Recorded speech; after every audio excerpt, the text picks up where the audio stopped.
Hello guys, எல்லாருக்கும் happy new year. So இந்த வீடியோவில் நம்ம இதை பற்றி பார்க்க போகிறோன்னா, ஆல்ரெடி லாஸ்ட் வீடியோலேயே சொல்லியிருந்தோம் ஃப்ரீ டெஸ்ட் பேட்ச் வந்து அனௌன்ஸ் பண்ணுறோம் அப்படின்ட்டு. ஸோ அதை பற்றி தான் இந்த வீடியோவில் பார்க்க போகிறோம். இந்த டெஸ்ட் பேட்சை பொறுத்த வரைக்கும் பார்த்தீங்கன்னா எல்லாமே கம்பைன் பண்ணி வர மாதிரி தான். அதாவது group 1, group 2 and group 4 combine பண்ணி, அதாவது தமிழ் அண்ட் ஜிஎஸ் மேக்ஸ் மூணுமே கம்பைன் பண்ணி வர மாதிரி ஒரு டெஸ்ட் சீரிஸ் தான் இது. வந்து நம்ம யூடியூப்பில் தான் இது பண்ண போகிறோம். ஸோ டெஸ்ட் சீரிஸோட டீட்டெயில்ஸ் பற்றி பார்க்கலாம். ஸோ டெஸ்ட் வந்து எப்போ ஸ்டார்ட் ஆகுது, எப்போ இருந்து ஸ்டார்ட் ஆகுது அப்படின்னா 11 ஜனவரி 2025லேருந்து, அதாவது சண்டே, இந்த சண்டே போய் அடுத்த சண்டேலேருந்து டெஸ்ட்டு ஸ்டார்ட் ஆகுது. ஸோ டெஸ்ட்டு வந்து பார்த்தீங்க அப்படின்னா எவ்ரி சண்டே இருக்கும், அதாவது வீக்லி ஒரு டெஸ்ட்டு. ஸோ அந்த வீக்லி ஒரு டெஸ்ட்டில் தமிழ், ஜிஎஸ், அப்புறம் கரண்ட் அஃபேர்ஸ் அண்ட் மேக்ஸ் எல்லாமே கம்பைன் ஆகி இருக்க மாதிரி இருக்கும். ஸோ இது வந்து எவ்ரி சண்டே வந்து உங்களுக்கு யூடியூப்பில் கொஸ்டின் சென்ட் பண்ணுற மாதிரி இருக்கும்.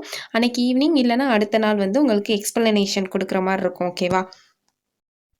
ஸோ டெஸ்ட்டு சீரிஸ் பார்த்தீங்கன்னா இந்த மாதிரி தான் உங்களுக்கு கொஸ்டின் இருக்கும். தமிழ், மேக்ஸு, ஜிஎஸ் கூட கரண்ட் அஃபேர்ஸும் சேர்ந்து வர மாதிரி இருக்கும்.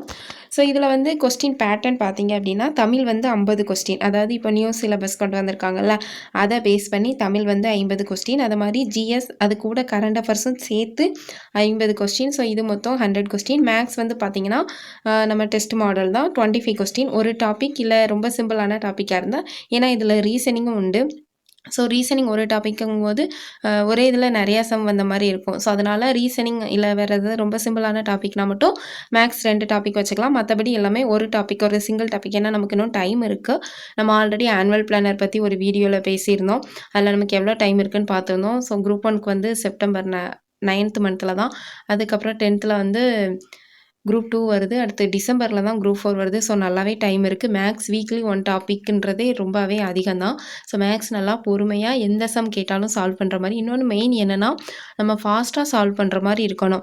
ஸோ யூடியூப் டெஸ்ட் தானே அப்படின்ட்டு நீங்கள் பொறுமையாக கொஸ்டின் டவுன்லோட் பண்ணிவிட்டு மெதுவாக டைம் பார்க்காம அந்த மாதிரி பண்ணாதீங்க. ப்ராப்பராக டெஸ்ட் எப்படி அட்டென்ட் பண்ணுவீங்களோ அதே மாதிரியே பண்ணுங்கள். ஏன்னா மேக்ஸை பொறுத்த வரைக்கும் நம்ம அங்கே என்ன ப்ராப்ளம் ஃபேஸ் பண்ணுறோம் அப்படின்னா, டைம் தான் ரொம்ப தெரிஞ்ச சம்மாக இருக்கும், செய்ய டைம் இருக்காது. ஏன்னா தமிழ் டக்குன்னு முடிச்சிருவோம். அது மேக்ஸிமம் இப்போ தமிழ் வந்து சிங்கிள் லைன் கொஸ்டினாக தான் கேட்காங்க. போன குரூப் 4, குரூப் 2ல பார்த்துருந்தா தெரியும். ஸோ தமிழுக்கு ரொம்ப டைம் எடுக்கலாம். ஆனால் ஜிஎஸ்க்கு அதுக்கு அப்படியே ஆப்போசிட்டு. ஒரு கொஸ்டின் ஒரு பேஜுக்கு இருக்குது. அதை ரீட் பண்ணதுக்கே நமக்கு டைம் ரொம்ப அதிகமாக எடுக்குது. ஸோ அந்த டைமில் நம்ம மேக்ஸ் பார்க்கும்போது மேக்ஸுக்கு சுத்தமாக டைம் இல்லை. இது நம்ம மேக்ஸ் வந்து ப்ராக்டிஸில் ரொம்ப ஃபாஸ்ட்டாக போடுற மாதிரி இருந்தோம், ஸ்பீடாக போடுற மாதிரி இருந்தோம்னா மேக்ஸுக்கு நமக்கு ரொம்ப டைம் எடுக்காது. ஸோ மேக்ஸை எவ்வளோ ஸ்பீடாக நீங்கள் போட முடியுமோ அதை மாதிரி இது பண்ணுங்கள். மேக்ஸை பொறுத்த வரைக்கும் ப்ரீவியஸ் இயர் கொஸ்டின், இதுவரை கேட்ட கொஸ்டின், அதுக்கப்புறம் ரொம்ப இம்பார்ட்டண்டான கொஸ்டின், அவங்க என்ன டைப்பில் கேட்குறாங்களோ அதை மாதிரி தான் உங்களுக்கு வந்து கொஸ்டின்ஸ் கொடுக்குற மாதிரி இருக்கும். ஓகேவா? ஸோ இந்த டெஸ்ட்டு வந்து நீங்கள் அங்கே எப்படி அட்டென்ட் பண்ணுவீங்களோ அதே மாதிரி டைம் மெயினாக இது பண்ணி நீங்கள் பண்ணுங்கள். மேக்ஸ் வந்து எவ்வளோக்கு எவ்வளோ ஸ்பீடாக போட முடியுமோ அந்த மாதிரி போட்டு பாருங்கள். So Tamil, GS and CA இது வந்து நமக்கு என்ன டாபிக் ஜிஎஸ் கொடுத்துருக்கோமோ அது வந்து டிஎன்பிஎஸ்சி எப்படி கேட்காங்களோ அதே மாதிரி தான் நம்ம இந்த டெஸ்ட்லையும் கொடுக்க போகிறோம். ஓகேவா? ஸோ இப்போ ஒவ்வொரு இதுக்கு சிலபஸ் பார்த்துடலாம். ஸோ சிலபஸ் வந்து தமிழ் பொறுத்த வரைக்கும் என்னென்னா, நமக்கு வந்து ஸ்டாண்டர்ட் வைஸும் படிக்கணும், அதாவது ஸ்கூல் புக் எல்லாமே படிக்கணும். டாபிக் வைஸ்ன்னு பார்க்கும்போது நம்ம அவுட் சோர்ஸும் பார்க்க மாதிரி இருக்கும். ஸ்டாண்டர்ட் வைஸ் மீன்ஸ் நம்ம ஸ்கூல் புக்கே பார்க்காம டைரெக்டாக வந்து இது பண்ண முடியாது. ஏன் அப்படின்னா, இப்போ குரூப் 4ல் கூட ஒரு கொஸ்டின் கேட்டிருந்தாங்க. 10th ஒரு லைன் கொடுத்துட்டு அதோட மீனிங் என்ன அப்படின்ட்டு பூட்கை இல்லான் யாக்கை போல அப்படின்ற மாதிரி கொடுத்துட்டு யாக்கை அப்படின்றதோட பொருள் என்னன்னு கேட்டிருந்தாங்க. ஸோ இது வந்து 10th புக்கு நல்லா படிச்சிருந்தவங்களுக்கு அந்த சென்டென்ஸே அந்த ஞாபகம் வர மாதிரி இருக்கும். நார்மலாக நம்ம வந்து இப்போ சொற்பொருளோ இல்லை கலைச்சொருளோ இந்த மாதிரி படிச்சிருந்தோம்னு வச்சுக்கோங்களேன், அது டக்குன்னு ஞாபகம் வராது. ஏன்னா இப்போ நமக்கே தெரியும், வரிசைக்காக ஒரு 100 கலைச்சொற்கள் படிச்சிருக்கோன்னா எல்லாமே நமக்கு ஞாபகம் இருக்குமான்னு சொல்ல முடியாது. ஆனால் ஸ்கூல் புக்கில் பின்னாடி கொடுத்துருக்க கலைச்சொற்கள் நமக்கு நல்லா ஞாபகம் இருக்கும். ஏன்னா ஸ்கூல் புக்கில் நம்ம படிக்கிறதுக்கும் ஒரு மெட்டீரியல் சோர்ஸ் எடுத்து படிக்கிறதுக்கும் இதுதான் மெயின் டிஃப்ரென்ஸ். ஸ்கூல் புக்கில் படிக்கும்போது அந்த பேஜ் நம்பர், அதுக்கப்புறம் ஏதாவது இமேஜ் பார்த்துருப்போம். இல்லை இப்போ தமிழ் வந்து ஸ்கூல் புக் ரொம்பவே அழகாக இருக்கும். ஏதாவது இப்போ சிலப்பதிகாரம் கதைனா அதுக்கு ரிலேட்டடாக ஏதாவது கொடுத்துருப்பாங்க. ஸோ நம்ம அப்படி பார்க்கும்போது நம்ம மைண்ட் வந்து அதை நல்லா அப்சர்வ் பண்ண ஆரம்பிக்கும். ஸோ நீங்கள் அப்படி ஸ்கூல் புக்கை பார்த்து படிக்கும்போது உங்களுக்கு வந்து நீங்கள் ஸ்கூல் புக்கில் இப்போ டேட்டா இருக்குன்னு வச்சுக்கோங்க, டேட்டாக்கு வந்து ரொம்ப இம்பார்ட்டன்ஸ் கொடுக்குறத விட நம்ம சிலபஸ்லேருந்து எதெல்லாம் இம்பார்ட்டன்ட் அந்த மாதிரி நீங்கள் படிக்க ஆரம்பிக்கணும். ஃபார் எக்ஸாம்பிள் இப்போ வந்து ஏதோ ஒரு அறிஞர் பற்றி கொடுத்துருக்காங்க அப்படின்னா, அவர் நம்ம சிலபஸில் இருக்காரான்னு பார்க்கணும். சிலபஸில் இருக்காரு அப்படின்னா, அந்த அறிஞரை பற்றி நீங்கள் ஃபுல் டீட்டெயில் படிச்சுக்கணும். இப்போ சிலபஸில் இவங்க இல்லை அப்படின்னா, அதை வந்து ரொம்ப ஃபுல்லாக படிக்க வேண்டாம். ஓகேவா? ஃபார் எக்ஸாம்பிள் இப்போ இந்த செய்குதம்பி பாவலர் அவர்லாம் வருவார்ல. ஸோ அவர் ஜஸ்ட் அந்த சதாவதானி அந்த அப்படின்னா சதாவதானினா என்னன்னு தெரிஞ்சு வச்சுக்கோங்க. இப்போ செய்குதம்பி பாவலர் வந்து சிலபஸில் இல்லை அப்படின்னா, அவரை பற்றி ரொம்ப படிக்க வேண்டாம். ஸோ நமக்கு சிலபஸ் பொறுத்த வரைக்கும் கீழே வந்து கொடுத்துருப்பாங்க.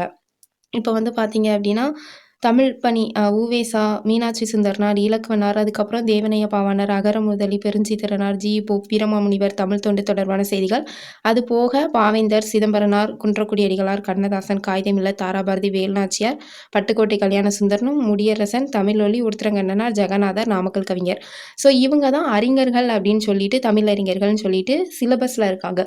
இவங்க வந்து தமிழ் புக்கில் ஒரு சின்ன லைனில் வந்தால் கூட அதுக்கு வந்து நீங்கள் இம்பார்ட்டன்ஸ் கொடுத்து படிக்கணும். ஸோ இது இல்லாமல் வேறு ஏதாவது இருந்துச்சு அப்படின்னா ரொம்ப இம்பார்ட்டன்ஸ் கொடுக்க வேண்டாம். இப்போ கம்பராமாயணம் அப்படின்றது நமக்கு வந்து எப்படினாலும் அதில் கொஸ்டின் வர மாதிரி இருக்கும். ஏன்னா அந்த 14 கீழ்கணக்கு 14 மேல்கணக்கு அந்த இதில் நம்ம வந்து கம்பராமாயணமும் நமக்கு கவர் ஆயிரும். ஓகேவா? அதுக்கப்புறம் காப்பியங்கள் இந்த மாதிரி நம்ம மெயினாக இருப்போம்ல கம்பராமாயணம், அப்போ ஐம்பெருங்காப்பியங்கள், திருக்குறள். ஸோ இதெல்லாம் நீங்கள் ஓவராலாக இருக்கிறதுக்கு வந்து ரொம்ப இம்பார்ட்டன்ஸ் கொடுத்து படிக்கணும். இது போக எக்ஸ்ட்ரா அந்த சின்ன சின்ன சப்ஜெக்ட் மாதிரி கொடுத்துருப்பாங்கல்ல, ஏதோ ஒரு கதை கொடுத்துருக்குது அந்த மாதிரி இருக்கிறதுல ரொம்ப உட்காந்து டைம் ஸ்பெண்ட் பண்ண வேண்டாம். ஸோ இப்போ பார்த்தீங்கன்னா இலக்கணம் வந்து ரொம்ப ரொம்ப ரொம்ப முக்கியம். எந்த ஸ்டாண்டர்ட் எடுத்தாலும் நீங்கள் இலக்கணம் வந்து நல்லா படிக்கணும். இலக்கணம் மெயினாக வந்து உங்களுக்கு கான்செப்ட் புரியணும். அதுக்கப்புறம் உங்களுக்கு வந்து நீங்களா போடுற மாதிரி தெரியணும். ஏன்னா இப்போ வந்து பிரித்தெழுதுக நீங்கள் வந்து கொஸ்டினில் பார்த்துருந்தீங்கன்னா தெரியும். ஸ்கூல் புக்கில் உள்ள பிரித்தெழுதுக வரவே இல்லை. ஸோ அந்த இலக்கண விதிப்படி ஸ்ப்ளிட் பண்ண தெரிஞ்சிருந்தால் தான் பிரித்தெழுதுகளை வந்து மார்க் வரும். நம்ம என்ன நினச்சிருப்போம், பிரித்தெழுதுகள்லாம் ஈஸியாக தான் இருக்கும். ஸோ நம்ம அதில் கண்டிப்பாக ஸ்கோர் பண்ணிடலாம் அப்படின்னு நினச்சிருப்போம். ஆனால் பிரித்தெழுதுக ரொம்ப கஷ்டமாக கேட்கும்போது நமக்கு டவுன் ஆகும். என்னடா பிரித்தெழுதுக இப்படி கேட்டிருக்காங்க அப்படின்ட்டு. ஸோ அதை எப்படி பிரிக்கணும் எப்படி பிரிச்சிருக்காங்க அந்த மாதிரி இப்போ பைங்கிளி அப்படின்றத பசுமை கூட்டல் கிளி அது என்ன விதி அந்த மாதிரி பேசிக் ஒரு அண்டர்ஸ்டாண்டிங்கோட படிக்க ஆரம்பிங்க. பொறுமையாக படிங்க. ஏன்னா நமக்கு இன்னும் நிறைய டைம் இருக்குது. ஓகேவா? அதனால கடகடன்னு முடிக்கணும் அந்த மாதிரி இல்லாமல் பொறுமையாக படிங்க. ஓகேவா? இது வந்து யூடியூப் டெஸ்ட்டு சீரிஸ் தான். நீங்கள் படிச்சுட்டு அதுக்கப்புறமா டெஸ்ட் அட்டன் பண்ணி பாருங்கள். இதில் வந்து உங்களுக்கு ஒரு பெனிஃபிட் இருக்குது. இப்போ ஏதாவது ஒரு அகாடமி போடுறீங்க அப்படின்னா அவங்க கொடுக்குற டைமில் தான் நீங்கள் வந்து எழுத முடியும். ஸோ இந்த டெஸ்ட்டு சீரிஸ் வந்து நீங்கள் படித்து முடிச்சுட்டு எழுதுங்க. அதுக்காண்டி ரொம்ப டைம் எடுத்துக்காதீங்க. நான் இப்போ படிக்கலை அப்படின்னா அதை குயிக்காக முடிச்சுட்டு எல்லாமே நல்ல போர்ஷன் கவர் பண்ணிவிட்டு அதுக்கப்புறமா டெஸ்ட் போட்டு பாருங்கள். டைம் வச்சு போட்டு பாருங்கள். அதே மாதிரி இப்போ இலக்கணம் வந்து நம்ம எல்லாமே இலக்கணம் படிக்க தான் செய்யணும். அதில் வந்து எக்ஸ்கியூஸே கிடையாது. அதுக்கப்புறம் சொல்லகராதி பார்த்தீங்கன்னா எதிர்ச்சொல், ஓரெழுத்து ஒரு மொழி. ஸோ இது வந்து நீங்கள் வந்து தேடி தேடி படிக்கும்போது என்ன ஆகும்னா உங்களுக்கு வந்து கொஞ்சம் டல்லாக இருக்க மாதிரி போர் அடிக்கிற மாதிரி ஆகும். அதாவது இப்போது ஃபஸ்ட் இதில் எதிர்ச்சொல் படிச்சிருப்பீங்க. அடுத்து 2வது இயல்ல எதிர்ச்சொல், 3வது இயல்ல எதிர்ச்சொல், 4வது இயல்ல எதிர்ச்சொல்ங்கும்போது அதையே பார்த்துட்டு இருக்கும்போது உங்களுக்கு போர் அடிக்கும். அதே மாதிரி கலைச்சொற்கள்னு வரும்போது 1 அந்த மாதிரி மொத்தமாக பார்த்துட்டு இருக்கும்போது உங்களுக்கு கொஞ்சம் போர் அடிக்கிற மாதிரி இருக்கும். ஸோ நீங்கள் ஃபஸ்ட்டு என்ன பண்ணுங்கள் அப்படின்னா, இப்போ 6th தமிழ் புக்கு நான் எடுத்துட்டேன். ஸோ அதில் என்னெல்லாம் படிக்கணும், நான் தமிழ் புக் வந்து எப்படி படிக்கிறது அப்படின்றத இந்த வீடியோ லாஸ்ட்டில் இல்லைனா தனியாக ஒரு வீடியோவில் கூட சொல்கிறேன். ஸோ அந்த மாதிரி படிச்சிங்கன்னா உங்களுக்கு வந்து ஈஸியாக அண்டர்ஸ்டாண்ட் ஆகிற மாதிரி இருக்கும். ஸோ நீங்கள் ஃபஸ்ட் டைம் இப்போ தான் ஸ்கூல் புக் எடுக்கிறீங்க அப்படின்னா எல்லாமே ஒன் டைம் ரீட் பண்ணுங்கள். ஒன் டைம் ரீட் பண்ணிவிட்டு சிலபஸ் வைஸாக ரீட் பண்ணுங்கள். அதாவது தமிழ் புக்கு ஃபுல்லாக ரீட் பண்ணணுன்னா அந்த பாட்டை உட்காந்து ஃபுல்லாக படிச்சுட்டு இருக்குது அந்த மாதிரி வேண்டாம். அந்த இப்போ நமக்கு சிலபஸில் என்ன கொடுத்துருக்காங்க, அயற்சொல்லுக்கு தமிழ் சொல் மீனிங் வேணும்.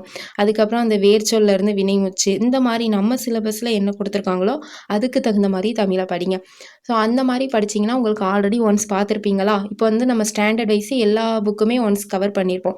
அதுக்கப்புறம் நம்ம டாபிக் வைஸ் பார்க்கும்போது நம்ம ஆல்ரெடி பார்த்த புக்கை திரும்ப பார்க்க போகிறோம். அப்படிங்கும்போது உங்களுக்கு வந்து படிக்க ஈஸியாக இருக்கும். ஸோ தமிழ் புக்கு எப்படி படிக்கணும் அப்படின்றத நான் அந்த வீடியோ லாஸ்ட்டில் சொல்கிறேன். ஓகேவா? தமிழ் வந்து நம்ம இந்த மாதிரி தான் கவர் பண்ண போகிறோம். ஃபஸ்ட்டு ஸ்கூல் புக்கை வந்து நல்லா முடிச்சுட்டு கம்ப்ளீட்டாக கவர் பண்ணிவிட்டு அதுக்கப்புறமா நம்ம டாபிக் வைஸு டெஸ்ட்டு போட்டு பார்க்க போகிறோம். ஓகேவா? அடுத்தது பார்த்திங்கன்னா மேக்ஸில் வந்து பெருசாக ட்விஸ்ட் பண்ணி கேட்குற மாதிரி ஒன்றும் இருக்காது. ரீசனிங் அதுக்கப்புறம் ஆப்டிடியூட் இந்த மாதிரி தான் அவங்க கொடுத்துருக்காங்க. ஸோ நம்ம சிலபஸ்க்கு தகுந்த மாதிரி ஒவ்வொரு டாப்பிக்காக பார்க்கலாம். ப்ரீவியஸ் இயர் கொஸ்டினும் இன்க்ளூட் பண்ணி பார்க்கலாம். ஓகேவா? ஸோ ப்ரீவியஸ் இயர் கொஸ்டின் முடிஞ்ச அளவுக்கு எல்லாமே கவர் பண்ண பார்ப்போம். லாஸ்ட்டு 10 இயர் கொஸ்டின் எல்லாமே ஒவ்வொரு டாப்பிக்குள்ளேயும் கவர் பண்ணுற மாதிரி பார்ப்போம். அடுத்து ஜிஎஸ் அண்டு சிஏ பொறுத்த வரைக்கும் என்னென்னா இது வந்து வீக்லி டெஸ்ட்டுன்றதுனால ஸோ அந்த வீக்கில் கரண்ட் அவர்ஸ் இருக்கும்ல அந்த மாதிரி நம்ம வந்து டெஸ்ட் பேட்சில் வந்து கொடுக்கலாம். ஸோ வீக்லி கரண்ட் அவர்ஸ் ரொம்ப இம்பார்ட்டன்ட். இம்பார்ட்டன்ட் ஆனது, ஏதாவது மீட்டிங் நடந்திருந்தா, இல்லை ஸ்போர்ட்ஸு அந்த மாதிரி இம்பார்ட்டண்டான கரண்ட் அஃபேர்ஸ் வந்து பார்க்கலாம். இது போக மந்த்லி கரண்ட் அஃபேர்ஸ் வந்து நம்ம ஒரு மந்த் அந்த மாதிரி நம்ம இது டெஸ்ட்டில் இன்க்ளூட் பண்ணிக்கலாம். ஜிஎஸ் பொறுத்த வரைக்கும் என்னென்னா சேம் தான் டாபிக் வைஸு. இப்போ ஃபார் எக்ஸாம்பிள் ஹிஸ்ட்ரின்னு எடுத்துக்கிட்டால் சிந்து சமவெளி, குப்தர் அந்த மாதிரி ஃபஸ்ட்டு நம்ம டாப்பிக்கை வந்து கவர் பண்ணிடுவோம். ஸோ இது வந்து பாலிட்டி, அதுக்கப்புறம் ஹிஸ்ட்ரி, ஜியாகிரஃபி இந்த மாதிரி வரும்போது பெருசாக இதாகாது. ஸோ இதில் வந்து நம்ம டாபிக் வைஸே போயிடலாம். யூனிட் 9 யூனிட் எக்கனாமிக்ஸ், அப்புறம் இந்த தமிழ்நாடு வளர்ச்சி நிர்வாகம்னு சொல்லுவோம்ல. ஸோ அந்த டாபிக் வரும்போது என்ன அப்படின்னா நமக்கு வந்து அடிஷ்னல் டேட்டா வந்து நிறையா படிக்கிற மாதிரி இருக்கும். ஃபார் எக்ஸாம்பிள் இப்போ எக்கனாமிக்ஸ் எடுத்துக்கிட்டோம் அப்படின்னா அந்த பொருளாதார ஆய்வறிக்கை, அதுக்கப்புறம் அந்த தமிழ்நாடு வளர்ச்சி நிர்வாகத்துக்கு வந்து டிபார்ட்மெண்ட் வைஸ் இந்த பாலிசி நோட்ஸு இந்த மாதிரிலாம் நம்ம அடிஷ்னலாக படிக்கிற மாதிரி இருக்கும். ஸோ இது வந்து அந்த டெஸ்ட்டு கூடயே சேர்த்து நம்ம படிக்கிற மாதிரி படிச்சுக்கலாம். ஸோ அந்த டெஸ்ட் வந்து எப்போ வருதோ, அது தமிழ்நாடு வளர்ச்சி நிர்வாகம் எக்கனாமிக்ஸ் வந்து எப்போ வருதோ அந்த டெஸ்ட்டில் நம்ம அதையும் சேர்த்து இன்க்ளூட் பண்ணி படிச்சுக்கலாம். பாலிட்டி படிக்கும்போது பாலிட்டி படிச்சுட்டு பாலிட்டி ரிலேட்டடாக கரண்ட் அஃபேர்ஸ் என்ன இருக்குது நம்ம அதையும் சேர்த்து இந்த டெஸ்ட்டில் வந்து பார்க்கலாம். ஜியாகிரஃபி பார்க்கும்போது அப்படி தான். ஸோ ஜியாகிரஃபிக்கு சிலபஸ் வைஸ் பார்த்துட்டு அதுக்கப்புறமா ஜியாகிரஃபி ரிலேட்டடாக இப்போ இந்த ஜியாகிரஃபிக்கல் டேக்கு, ஜிஐ டேக் சொல்லுவோம்ல அது, இல்லை வேறு ஏதாவது இந்த ஈரமண் நிலங்கள், வெட்லேண்டு, அதுக்கப்புறம் வேறு ஏதாவது ஜியாகிரஃபி ரிலேட்டடாக இது பண்ணியிருக்காங்களா அப்படின்றதையும் நம்ம வந்து பார்த்து அதையும் நம்ம டெஸ்ட்டில் இன்க்ளூட் பண்ணிக்கலாம். ஓகேவா? ஸோ இதுதான் ஜிஎஸ் அண்ட் சிஏ. அப்புறம் ப்ரீவியஸ் இயர் கொஸ்டினும் நம்ம உள்ளே கவர் ஆகிற மாதிரி பார்த்துக்கலாம். ஸோ ஃபஸ்ட்டு டெஸ்ட்டு பார்த்திங்கன்னா நமக்கு வந்து 11 ஜனவரி 2025 ஸ்டார்ட் ஆகுது. ஸோ ஃபஸ்ட்டு டெஸ்ட்டுக்கான சிலபஸ் என்ன அப்படின்னா தமிழ், ஜிஎஸ், அப்புறம் மேக்ஸு, சிஏ எல்லாமே கவர் ஆகிற மாதிரி தான் இருக்கும் எல்லா டெஸ்ட்லேயுமே. ஸோ ஃபஸ்ட்டு டெஸ்ட்டு பார்த்திங்கன்னா 6th தமிழ் புக்கில் 3 டேமுமே சேர்த்து, அதாவது நியூ புக் மட்டும் புதிய புத்தகம் ஃபுல்லாக. ஏன் அப்படின்னா 6th வந்து ரொம்ப இருக்காது, நம்ம ஆல்ரெடி படிச்சிருப்போம். நியூவாக படிக்கிறவங்களுக்குமே 6th வந்து முடிக்க கொஞ்சம் டைம் இருக்கும். ஓகேவா? அதனால் 6th நியூ புக் ஃபுல்லாகவே நம்ம இதில் இந்த டெஸ்ட்டில் ஃபஸ்ட்டு டெஸ்ட்டில் இன்க்ளூட் பண்ணிக்கலாம். அதுக்கப்புறம் ஜிஎஸ் பார்த்திங்கன்னா நம்ம பாலிட்டி ஃபஸ்ட்டு ஸ்டார்ட் பண்ணியிருக்கோம். பாலிட்டி பொறுத்த வரைக்கும் இந்திய ஆட்சியல், அதாவது இந்திய அரசியலமைப்பு, அரசியலமைப்பின் முகவுரை, அரசியலமைப்பின் முக்கிய கூறுகள் 3 டாபிக் வந்து வர மாதிரி இருக்கும். ஓகேவா? கான்ஸ்டியூஷன், அப்புறம் ப்ரீஆம்பிள், அடுத்து வந்து அந்த salient feature of the constitution. ஓகேவா? ஸோ இதில் வந்து அரசியலமைப்பு, அரசியலமைப்பின் முகவுரை, அரசியலமைப்பின் முக்கிய கூறுகள். ஸோ இது வந்து நீங்கள் வந்து வேர் டு ஸ்டடி பார்க்கும்போது என்ன அப்படின்னா ஸ்கூல் புக்கை மட்டும் ஏம் பண்ணாதீங்க. அதாவது இப்போ இந்திய அரசியலமைப்புனா நம்ம ஸ்கூல் புக்கில் கொடுத்துருக்க டேட்டா படிச்சுக்கோங்க. அது போக அடிஷ்னலாக இன்ஃபர்மேஷனும் கொஞ்சம் நீங்கள் கலெக்ட் பண்ணி படிக்க மாதிரி பார்த்துக்கோங்க. இப்போ முகவுரைன்னு எடுத்துட்டா ஸ்கூல் புக்கில் வந்து ரொம்ப பெருசாக இருக்காது. ஸோ ஃபஸ்ட்டு ஸ்கூல் புக்கில் முகவுரை எங்கே கவர் ஆகுது அப்படின்றத படிச்சுக்கோங்க. இது போக முகவுரை பற்றி நிறைய அறிஞர்கள் வந்து சொல்லியிருப்பாங்க. ஸோ அதிலிருந்து கொஸ்டின் கேட்கலாம். முகவுரை எத்தனை முறை திருத்தப்பட்டுள்ளது, அப்புறம் நிறைய பேர் சொல்லியிருப்பாங்க. அந்த பால்கிவாலா இந்த மாதிரி அறிஞர்கள் வந்து முகவுரையை பற்றி என்ன சொல்லியிருக்காங்க, முகவுரை ரிலேட்டடாக இப்போ எதுவும் கரண்ட் அஃபேர்ஸ் வந்திருக்கா, இந்த மாதிரி எந்த டாபிக் எடுத்தாலுமே இந்த மாதிரி நீங்கள் இந்த 3 ஆங்கிளில் பார்க்கணும். ஸோ ஃபஸ்ட்டு ஸ்கூல் புக்கு, அது போக அடிஷ்னல் டாபிக், அது போக இப்போ ரிலேட்டடாக இந்த டாபிக் ரிலேட்டடாக எதுவும் கரண்ட் அஃபேர்ஸ் வந்திருக்கா, இதை ஏதாவது இம்ப்ரூவ் பண்ணியிருக்காங்களா, சட்டத்திருத்தம் எதுவும் பாலிட்டி பொறுத்த வரைக்கும் அமெண்ட்மெண்ட் ரொம்ப முக்கியம். சட்டத்திருத்தம் எதுவும் கொண்டு வந்திருக்காங்களா, முகவுரை ரிலேட்டடாக வந்த சட்டத்திருத்தம் என்ன, ஒரு டாபிக்னு எடுத்துட்டிங்கன்னா டாப் டு பாட்டம் கிளியராக கவர் பண்ணிடுங்க. ஓகேவா? ஸோ இதுதான் ஃபஸ்ட்டு டெஸ்ட்டுக்கு ஜிஎஸ் டாபிக். அதுக்கப்புறம் மேக்ஸ் பார்த்திங்க அப்படின்னா சிம்பிள் இன்ட்ரெஸ்ட்டு தனிவட்டி. ஸோ தனிவட்டி ரொம்ப ஈஸியாக தான் இருக்கும். ஸோ ஃபஸ்ட்டு டெஸ்ட்டுக்கு வந்து நம்ம தனிவட்டி கவர் பண்ணிக்கலாம். அடுத்து கரண்ட் அஃபேர்ஸ் பார்த்திங்கன்னா வீக்லி சிஏ, அதாவது இந்த சண்டேலேருந்து நெக்ஸ்ட்டு சண்டே 1 வீக்கில் வர கரண்ட் அஃபேர்ஸ் வந்து உங்களுக்கு டெஸ்ட்டில் வர மாதிரி இருக்கும். ஸோ இந்த பிடிஎஃப் வந்து நான் டிஸ்கிரிப்ஷனில் லிங்க் கொடுத்துட்றேன், நீங்கள் டவுன்லோட் பண்ணி பார்த்துக்கோங்க. ஸோ இதுதான் ஃபஸ்ட்டு டெஸ்ட்டோட ஷெடியூல். சிலபஸ் வைஸ் டாபிக் கொடுத்துருக்கோம். ஸோ ஃபஸ்ட்டு டெஸ்ட் வந்து ஜனவரி, அதாவது சண்டே வந்து உங்களுக்கு கொஸ்டின் வீடியோ ஃபஸ்ட்டு வரும். ஸோ நீங்கள் டெஸ்ட்டு எழுதுனதுக்கப்புறமா அன்றைக்கி ஈவினிங் இல்லைனா நெக்ஸ்ட் டே மார்னிங் வந்து உங்களுக்கு எக்ஸ்ப்ளனேஷன் வீடியோ வந்து போடுற மாதிரி இருக்கும். ஸோ அதை பார்த்து நீங்கள் ஆன்சர் பார்த்துட்டு எவ்வளோ மார்க் வருது அப்படின்றத கமெண்ட் பண்ணுங்கள். ஸோ இந்த சீரீஸ் வந்து எல்லாமே எவ்ரி சண்டே வந்து உங்களுக்கு நடக்கிற மாதிரி இருக்கும். ஸோ இப்போ நான் ஆல்ரெடி சொல்லியிருந்தேன்ல தமிழ் வந்து எப்படி படிக்கணும் அப்படின்ட்டு. இதில் வந்து பாலிட்டி பெருசாக உங்களுக்கு டவுட் இருக்காது, ஆல்ரெடி படித்த டாபிக் தான். இந்திய ஆட்சியல் வந்து பாலிட்டி பொறுத்த வரைக்கும் இந்திய அரசியலமைப்பு எந்த புக்கிலலாம் கவர் ஆகுது. ஸோ புக் பொறுத்த வரைக்கும் இண்டெக்ஸ் பேஜ் வந்து நீங்கள் எல்லாமே பார்த்துக்கோங்க. இந்திய அரசியலமைப்பு ரிலேட்டடாக பாலிட்டி குடிமையெல்லாம் எங்கெங்கே கொடுத்துருக்காங்க அப்படின்றத பார்த்துட்டு நீங்கள் அதை வந்து படிக்க ஆரம்பிச்சிடலாம். அது முடிச்சுட்டு அது போக எக்ஸ்ட்ரா பாயிண்ட்டு, அதாவது அந்த மாதிரி ஏதாவது இருக்கான்னு பார்த்துக்கோங்க. மேக்ஸ் வந்து நம்ம ஸ்கூல் புக்கு தான் பார்க்க போகிறோம். ஸோ மேக்ஸு ஸ்கூல் புக்கு இல்லை அப்படின்னா நம்ம சேனல்லே வீடியோ போடுறோம். ஓகேவா? ஸோ அந்த வீக்லி டெஸ்ட்டுக்குள்ளே மேக்ஸ் வந்து நம்ம சேனல்லே போட்டுறோம், நீங்கள் அதை வந்து பார்த்துக்கோங்க. தனிவட்டி, அதுக்கப்புறம் கரண்ட் அவர்ஸ் வந்து 1 வீக்குள்ள கரண்ட் அவர்ஸ் அந்த மாதிரி பார்த்துக்கோங்க. ஓகேவா?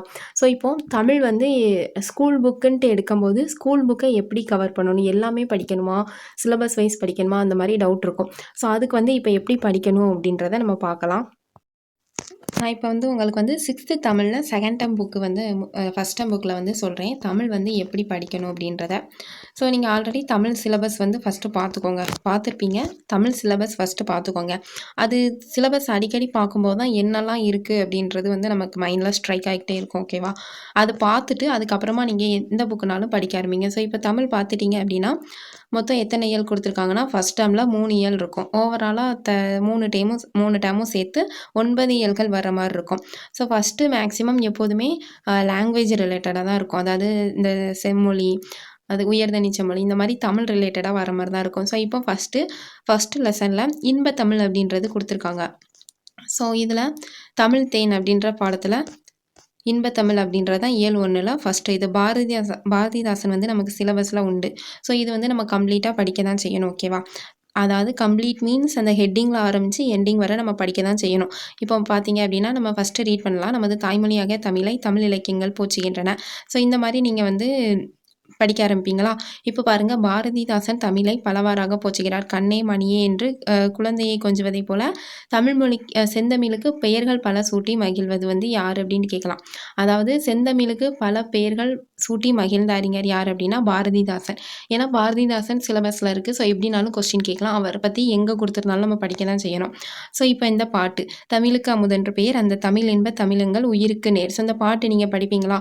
இந்த பாட்டை பொறுத்த வரைக்கும் இதில் வந்து புரியாத வார்த்தை அந்த மாதிரி பெருசாக இருக்காது. ஏன்னா ஈஸியான பாரதிதாசனோட பாடல்கள் மேக்ஸிமம் அந்த மாதிரி தான் இருக்கும். ஸோ இப்போ என்ன அப்படின்னா இதில் வந்து அந்த மேட்ச் த ஃபாலோயிங் மாதிரி கேட்கலாம். அதாவது பின்னாடி கொடுத்துருப்பாங்க, அதை நம்ம பார்க்கலாம்.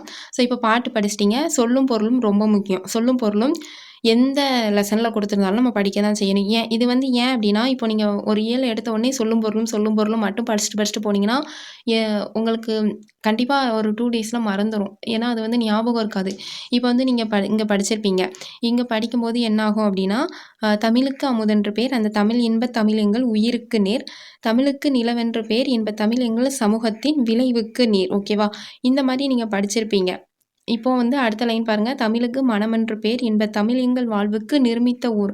அதாவது உருவாக்கிய ஊருன்றது உங்களுக்கே புரியும். ஸோ அந்த நீங்கள் பாட்டை படிச்சுட்டு சொல்லும் பொருளும் பார்த்தீங்க அப்படின்னா உங்களுக்கு ஈஸியாக அண்டர்ஸ்டாண்ட் ஆகும். அதாவது நீங்கள் கஷ்டப்பட்டு படிக்கிற மாதிரி இருக்காது.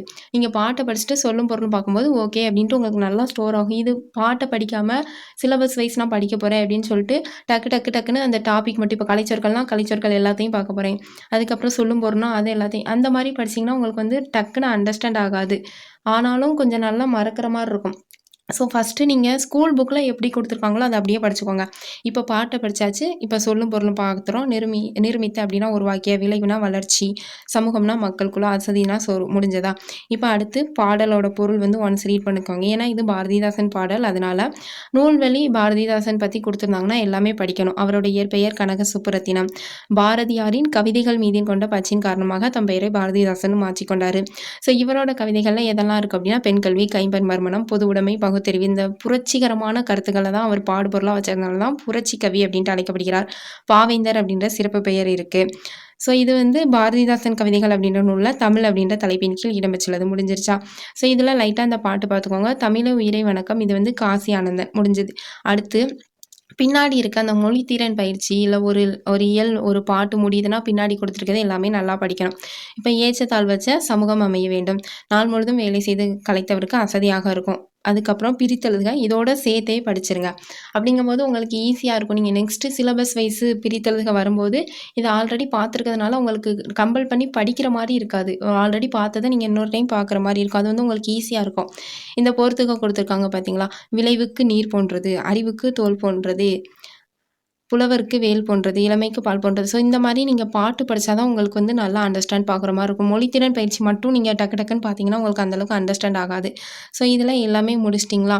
அடுத்து தமிழ் கும்மி, பெருஞ்சித்திரனாரும் நமக்கு சிலபஸில் உண்டா? ஸோ இந்த பாட்டு இது வந்து ரொம்ப தெரியாத வார்த்தை அந்த மாதிரி இருக்காது. இப்போ மேதினினா உலகம், ஸோ இந்த ஊழினா என்னது, இந்த மாதிரி பார்த்துக்கோங்க.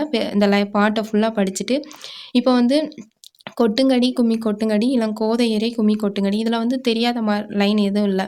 கோதையர் அப்படின்னா ஒரு பெண்களை குறித்து சொல்கிறாரு. ஸோ அப்படியே கீழே வந்தீங்கன்னா ஊழி பல நூறு கொண்டதுவாம். ஊழி இந்த மாதிரி தெரியாத வேர்டு ஏதாவது இருந்ததுன்னா அதுக்கு மீனிங் என்னன்னு பார்த்துருங்க. ஏன்னா நம்ம அவுட் சோர்ஸுக்கு போகும்போது ஏதோ ஒரு புக்கவே அதை கம்ப்ளீட்டாக உட்காந்து படிக்கிறதுக்கு ஸ்கூல் புக்கில் இருக்க டேட்டாவை நம்ம நல்லா படிச்சிட்டோம்னு வச்சுக்கோங்களேன், அதுவே நமக்கு ரொம்ப யூஸ்ஃபுல்லாக இருக்கும். ஸோ ஊழி அப்படின்னா என்ன அப்படின்ட்டு மீனிங் பார்த்துருங்க. ஆழினா நமக்கு கடல்னு தெரியும். அடுத்து பார்த்தீங்க அப்படின்னா மேதினி அப்படின்னா என்ன, இந்த மாதிரி ஏதாவது புரியாத வார்த்தை இருந்ததுன்னா அதை ஃபஸ்ட்டு மெயினாக பார்த்துருங்க, எந்த பாட்டுனாலும் சரி. ஓகேவா? அடுத்து சொல் பொருள் நல்லா படிச்சிடணும். பாடலோட பொருள் லைட்டாக ரீட் பண்ணிக்கோங்க. பெருஞ்சித்திரனார் சிலபஸில் உண்டு. ஸோ நூல்வழி கம்ப்ளீட்டாக படிக்கணும், படிச்சிருங்க. அதுக்கப்புறம் இந்த பாட்டு லைட்டாக பார்த்துக்கோங்க. இந்த மாதிரி தோன்றி தோன்றின்னு வந்துச்சுன்னா வாணிதாசன், இந்த மாதிரி லைட்டாக ஞாபகம் வச்சுக்கோங்க. அதுக்கப்புறம் மொழித்திறன் படிப்பீங்க. மொழித்திறன் படிச்சுட்டு அடுத்து வந்து வளர்தமிழ். ஸோ ஃபஸ்ட் இயல் எப்போதுமே ரொம்ப இம்பார்ட்டண்ட்டாக தான் இருக்கும், ஏன்னா அது தமிழ் பற்றி தான் கொடுத்துருப்பாங்க. ஸோ இந்த இயல் வந்து வளர்தமிழ் நம்ம ஃபுல்லாகவே படிக்கிற மாதிரி இருக்கும். அந்த இதெல்லாம் யார் கூற்று, யாமறிந்த மொழிகளிலே பாரதியார், அப்புறம் என்று பிறந்தவள் என்று உணராத இயல்பினலாம் எங்கள் தாய், இந்த மாதிரி நல்லா படிச்சுக்கோங்க. அப்புறம் இந்த மாதிரி இந்த தமிழ் அப்படின்ற சொல் வந்து எந்த இலக்கியத்தில் முதல்ல வந்திருக்கு, இப்படி கொஸ்டின் கேட்கலாம். தமிழன் கிளவியும் அதனோர் அச்சை, இது வந்து எந்த நூலில் குறிப்பிடப்பட்டுள்ளது, இது கேட்கலாம். அதுக்கப்புறம் இந்த அல் கூட்டல் திணை, எங்கெல்லாம் பிரித்தெழுதுக, எங்கெல்லாம் சேர்த்தெழுதுக, எங்கெல்லாம் எதிர்ச்சொல், சிலபஸில் உள்ளது எங்கெல்லாம் இருக்கோ அதை வந்து நீங்கள் ஸ்டாண்டர்ட் வைஸ் படிக்கும் போதே கவர் பண்ணிடணும். ஓகேவா? இப்போ இது முடிஞ்சது. அப்புறம் மலரின் 7 நிலைகள் கொடுத்துருப்பாங்க. இந்த மாதிரி இருக்க ஃபஸ்ட்டு லெசன் எப்போதுமே நீங்கள் ரொம்ப நல்லா படிக்கிற மாதிரி தான் இருக்கும். ஸோ இப்போ ஃபஸ்ட் லெசன் முடிஞ்சது. இதில் வந்து கனவு பலித்ததில் வந்து நீங்கள் ரொம்ப ரீட் பண்ண வேணாம். பின்னாடி வந்து பார்த்தீங்கன்னா தெரியும், நிறையா சென்டென்ஸ் கொடுத்துட்டு அது எந்தெந்த நூல்னு கொடுத்துருப்பாங்க. ஸோ அதை மட்டும் நல்லா பார்த்துக்கோங்க இந்த லெசன். அதுக்கப்புறம் இலக்கணம் நீங்கள் எல்லா லெசனுமே கம்ப்ளீட்டாக படிக்கிற மாதிரி தான் இருக்கும். இலக்கணம் முடிஞ்சதுக்கப்புறம் மொழியை ஆல்பம், இந்த பகுதி ரொம்ப ரொம்ப ரொம்ப முக்கியம். இதில் வந்து நீங்கள் நல்லா படிக்கணும். இப்போ நல்லா படிச்சுக்கோங்க. அதுக்கப்புறம் பார்த்தீங்க அப்படின்னா கலைச்சொற்கள், எல்லா இயல் முடியவுமே கலைச்சொற்கள் இருக்கும். அந்த கலைச்சொற்களை அப்போவே படிச்சிருங்க. ஒரு இயல் கம்ப்ளீட்டாக முடிக்கிங்கன்னா அதில் எல்லாத்தையுமே கம்ப்ளீட்டாக முடிச்சிடணும். ஓகேவா? அடுத்து இப்போ 2வது இயற்கை இன்பம் வருது.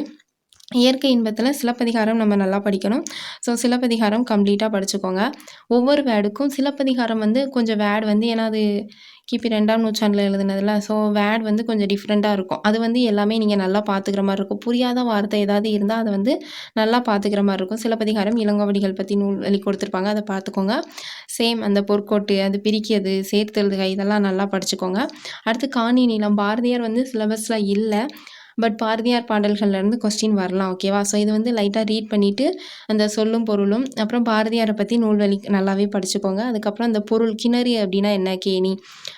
கிணறு என்பதை குறிக்கும் சொல் வந்து கேணி. சித்தம் என்பதோட பொருள் வந்து உள்ளம். இந்த மாதிரி நல்லா படிச்சுக்கோங்க. அடுத்து சிறகின் ஓசை, இது ரொம்ப இம்பார்ட்டன்ட் இல்லை. இந்த மாதிரி இருக்க லெசன் எப்படி படிக்கணும் அப்படின்னா, அந்த இப்போ பிங்க் கலர் லெட்டரில் கொடுத்துருக்காங்கல்ல, வலசை போதல் அப்படின்னா என்ன, அந்த மாதிரி பார்த்துக்கோங்க.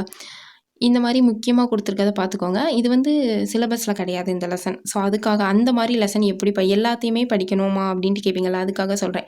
அதுக்கப்புறம் பாக்ஸில் கொடுத்துருக்கோங்க. பாக்ஸில் கொடுத்துருக்கத வந்து நல்லா பார்த்துக்கோங்க. அடுத்து வந்து ஏதாவது பாட்டு அந்த மாதிரி அது வந்து அதிலே அண்டர்லைன் பண்ணி கொடுத்துருப்பாங்க. இப்போ தென் திசை குமரி ஆடி வட திசைக்கு ஏகுவீராயின், இது வந்து சத்திமுத்த புலவர், இந்த மாதிரி டைரெக்டாக தான் கேட்கணும்னு அவசியம் இல்லை. இதை வந்து சந்திப்பிழை நீக்கி எழுதுக, அப்புறம் அந்த சொற்சொடரில் தவறு இருக்கா, அந்த மாதிரி கூட நம்ம இது பண்ணலாம். ஓகேவா? அதுக்காக தான் நம்ம லெசன் வந்து எல்லாமே ஃபுல்லாக படிக்கிறோம். பூட்கையிலான் யாக்கை போல, யாக்கை அப்படின்றதோட மீனிங் என்ன, அது மாதிரி கேட்டிருந்தாங்க. ஸோ இது வந்து டக்குன்னு ஞாபகம் வராது. ஆனால் அந்த சென்டென்ஸ் வந்து நம்ம ஸ்கூல் புக்கில் பார்த்துருந்தோம்னா நமக்கு ஞாபகம் வந்திருக்கும்.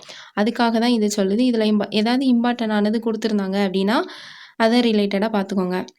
இப்போ சிட்டுக்குருவி வந்து வேகமாக பறக்கும்.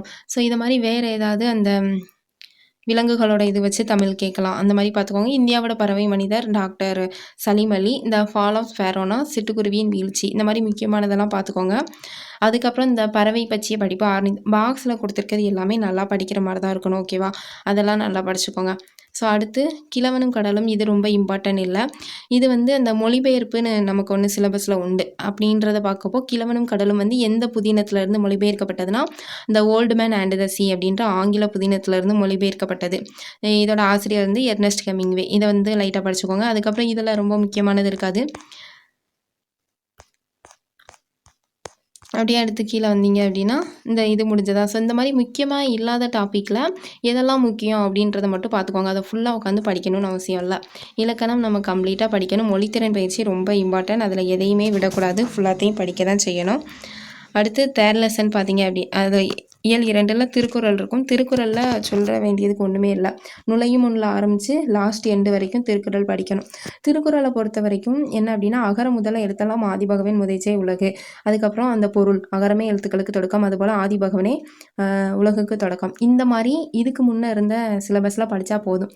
பட் இப்போ எப்படி கேட்க ஆரம்பிச்சிட்டாங்கன்னா, விண்ணின்று பொய்ப்பின் விரிநீர் வியனுலகத்து உள்நின்று உடைச்சும் பசி என்னும் திருக்குறளில் விரிநீர் என்பதன் பொருள் என்னன்னு கேட்க ஆரம்பிச்சிட்டாங்க. ஓகேவா? திருக்குறள் படிச்சிருப்போம், பொருளும் படிச்சிருப்போம், ஆனால் எல்லா வேர்டுக்கும் நமக்கு மீனிங் தெரியாது. ஸோ இப்போ வர டிஎன்பிஎஸ்சி கொஸ்டின் வந்து திருக்குறள் அவங்களே கொடுத்துட்டு அந்த வேர்டுக்கு மீனிங் என்ன அப்படின்றத கேட்க ஆரம்பிச்சிட்டாங்க. ஸோ அதனால் திருக்குறள் படிக்கும்போது ஒவ்வொரு வார்த்தைக்கும் மீனிங் தெரிஞ்சு நம்ம படிக்க மாதிரி. ஏன்னா திருக்குறளில் எல்லாம் மிஸ்டேக் நம்ம விட்டோம்னா மார்க் ரொம்ப குறைய ஆரம்பிச்சிடும். ஸோ அதுக்கு வந்து நீங்கள் கரெக்டாக பார்த்து படிக்கணும். இப்போ செயற்கரிய செய்வார் பெரியார் சிறியர் செயற்கரிய செய்கலாதார், இந்த குறள் இடம்பெற்றுள்ள அதிகாரம் எது, அந்த மாதிரிலாம் கேட்க ஆரம்பிச்சிட்டாங்க. திருக்குறள் நல்லா படிச்சுக்கோங்க. எல்லா வேர்டுக்கும் each and every word meaning பார்த்து படிச்சுக்கோங்க. ஓகேவா? எந்த 20 அதிகாரம் தான் நமக்கு சிலபஸில் கொடுத்துருப்பாங்க. எந்த அதிகாரம் உண்டு அப்படின்றத வந்து பார்த்து படிச்சுக்கோங்க. அதுக்கப்புறம் நூல்வழி, மொழித்திறன் பயிற்சி. இப்போ எந்திர உலகம் இது வந்து ரொம்ப இம்பார்ட்டன்ட் கிடையாது நெக்ஸ்ட்டில். ஸோ இந்த ஆத்திச்சூடி லைட்டாக ரீட் பண்ணி விட்டுட்டு நெல்லை சுமுத்து அடுத்து சொல்லும் பொருளும் இம்பார்ட்டண்ட்டாக படிக்கணும். இந்த நூல்வழி வந்து லைட்டாக பார்த்துக்கோங்க. ரொம்ப உட்காந்து படிக்கணும் மாதிரி கிடையாது. அப்புறம் இந்த பின்னாடி கொடுத்துருக்க சரியான விடையை தேர்ந்தெடுத்து எழுதுக, இதெல்லாம் நீங்கள் நல்லா பார்க்கணும். எதிர்ச்சொல் பார்த்தீங்களா, இப்போ ஒரு லெசன் வரும்போதே அதில் வர அப்படியே நீங்கள் கம்ப்ளீட் பண்ணிட்டு வந்துடுங்க. இப்படி நம்ம படித்தாதான் லாஸ்ட்டாக நம்ம சிலபஸ் வச்சு பார்க்கும்போது உங்களுக்கு ஆல்ரெடி படித்தது ஞாபகம் இருக்கும். நீங்கள் எடுத்த உடனே இந்த சிலபஸ் வைஸ் படிக்க போகிறேன்ட்டு படிச்சிங்கன்னா ஞாபகம் இருக்காது. ஓகேவா? அதுக்கு தான். ஸோ தமிழ் வந்து இந்த மாதிரி தான் படிக்கணும். டெஸ்ட் பேட்ச் வந்து நான் மேக்ஸுக்கு வீடியோ வந்து இந்த வீக்கில் அப்லோட் பண்ணிடுறேன். ஸோ இந்த டெஸ்ட் பேட்சில் எதுவும் டவுட்டு இல்லை வேறு டவுட்டு எதுவும் இருக்குது அப்படின்னா கமெண்ட் பண்ணுங்கள். எதுவும் சேஞ்ச் பண்ணணுமா, இல்லை ஹோல் புக்கு இல்லாமல் டேர்ம் வைஸ், இது வந்து நான் 6ன்றதுனால தான் ஹோல் புக்குன்னு சொல்லியிருக்கேன். ஸோ நம்ம 7th 8th ஹையர் ஸ்டாண்டர்ட் போகும்போது நம்ம கொஞ்சம் லெசன் படிக்கிற மாதிரி இருக்கும். ஏன்னா 6th வந்து ரொம்ப கம்மியாக தான் இருக்கும். ஒரு 2 days ஃபுல்லாக உட்காந்து படிச்சிங்கன்னா முடிஞ்சிடும். அது மாதிரி பாலிட்டியுமே நான் கம்மியான டாபிக் தான் கொடுத்துருக்கேன். இதில் எதுவும் கம்மி பண்ணணுமா, இல்லை சிலபஸ் எதுவும் சேஞ்ச் பண்ணணுமா, அந்த ஷெடியூல் ஓகே தானா அப்படின்றத கமெண்டில் சொல்லுங்கள். வேறு எதுவும் சேஞ்ச் பண்ணணும், வேறு எதுவும் மாற்றணும் அப்படின்றத இருந்தாலும் கமெண்டில் சொல்லுங்கள். ஓகேவா? ஸோ டெஸ்ட் பேட்சுக்கு நான் மேக்ஸுக்கு வந்து வீடியோ இந்த வீக்கில் அப்லோட் பண்ணிடுறேன். அது போக இந்த முகவுரை அந்த இதெல்லாம் இம்பார்ட்டன்ட் டாபிக்ஸ் எதாவது இம்பார்ட்டன்ட் பாயிண்ட் ஏதாவது இருந்தாலும் நான் உங்களுக்கு இன்னொரு வீடியோவில் தனியாக அப்லோட் பண்ணுறேன். ஸோ தமிழ் எப்படி படிக்கணும்னு சொல்லியிருக்கேன். அது உங்களுக்கு அண்டர்ஸ்டாண்ட் ஆகியிருக்கும்னு நினைக்கிறேன். ஸோ நெக்ஸ்ட் வீடியோ நம்ம மேக்ஸ் வீடியோவில் பார்க்கலாம். ஸோ டெஸ்ட் வந்து உங்களுக்கு சண்டே கொஸ்டின் வந்து வந்துடும். டெஸ்ட் அட்டென்ட் பண்ணிவிட்டு அதுக்கப்புறமா எக்ஸ்ப்ளனேஷன் வீடியோ வந்து அப்லோட் பண்ணுவோம். ஸோ அதில் மார்க் எவ்வளோன்னு பார்த்துட்டு நீங்கள் கமெண்ட் பண்ணுற மாதிரி இருக்கும். ஸோ இது வந்து டெஸ்ட் பேட்ச் இப்போ வேறு எதுவும் அகாடமியில் போட முடியாமல் வீட்டில் இருந்து படிக்கணும்னு நினைக்கிறவங்க, இல்லை ஒர்க் போயிட்டு படிச்சுட்டு இருப்பாங்க, அந்த மாதிரி உங்கள் ஃப்ரெண்ட்ஸ் யாராவது இருந்தால் அவங்களுக்கு ஷேர் பண்ணுங்கள். நீங்களும் யூஸ் பண்ணுங்கள், உங்கள் ஃப்ரெண்ட்ஸுக்கும் ரெஃபர் பண்ணுங்கள். ஸோ நெக்ஸ்ட் வீடியோவில் பார்க்கலாம். சேனலும் சப்ஸ்கிரைப் பண்ணலை அப்படின்னா சப்ஸ்கிரைப் பண்ணிக்கோங்க. தேங்க்யூ.